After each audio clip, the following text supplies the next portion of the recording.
Okay, so we were studying Dvoretsky, as you do, and what I 100% recommend is like when you study Dvoretsky, if you're whatever chapter you're working on, if you suddenly find something interesting, that's a different endgame. Just jump to it and learn from it because you've got some emotional attachment there.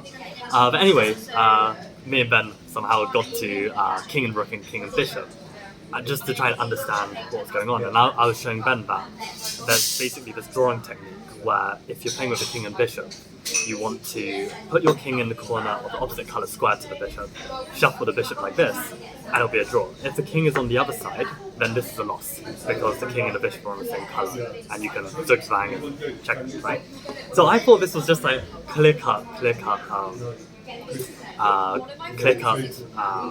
draw for white, like you just simply shuffle. But we were experimenting, right? And we kind of realized that, okay, let's say we make some waiting move with the rook and the bishop moves here. Firstly, we should try and play rook here. And of course, okay, maybe we can try and bait a mistake like this. Because yeah, if the bishop comes here, we can just take it, right? So this is like a moment where you can't shuffle. So the bishop needs to pick somewhere else to go. And we found, at first, let's say this bishop moves randomly. And we come, okay, not hitting the rook, let's say they come here and then they come back. What we found was that, you know, if we prevent this bishop from doing the shuffle and we force the bishop to move somewhere, Ben found a really, really nice idea, which was, which he tried to do on me in a blitz game, which was here, we can, okay, check does nothing because you just block, but what you can do is give a check, force the king onto the slight square, and then attack the bishop and threaten mate. And we were just doing some knight end games where this theme of like hitting the piece and threatening mate was like the winning time. Unfortunately though, white can give a check. And then it doesn't work and the king escapes and the game continues. So if we go back, right, let's go back to this like kind of starting position here. And we jump to the chase, right? We are preventing this move. When the bishop comes out somewhere, what we found was that the best square, practically speaking, for this rook to go is to go here. Now, you'll see why. So the reason why is the bishop comes back, we play king here. Again, we're stopping the bishop shuffle back and forth.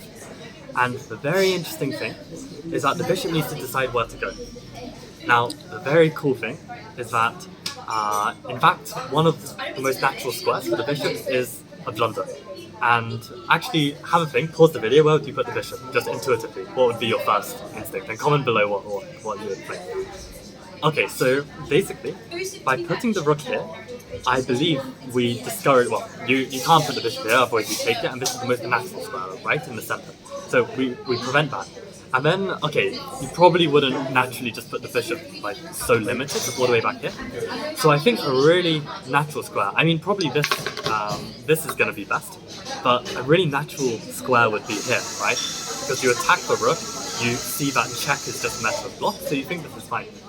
But now everything works because you can give a check, put the king onto the light square, and rook here. And there's no check on this square. And you can't stop the mate because you lose the bishop, so here the theme works. But we tried this and like, you know, like when we got to this position, when we played it in the blitz game, I just naturally put my bishop here, and we got to that like situation where,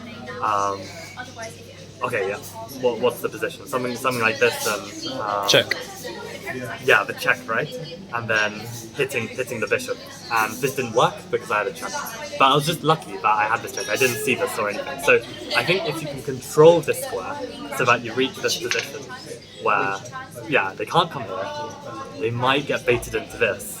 And then you've got to remember you give a check and then you hit the bishop and then there's nothing. So this would be an amazing win. We haven't seen it before, so I don't know if it's got a name, but I think this is a great trick to play, especially against players who know that this draw, and they just like play it really quickly, thinking, okay, it's a draw, which it is, but okay, you've always got to make sure you don't fall for any traps.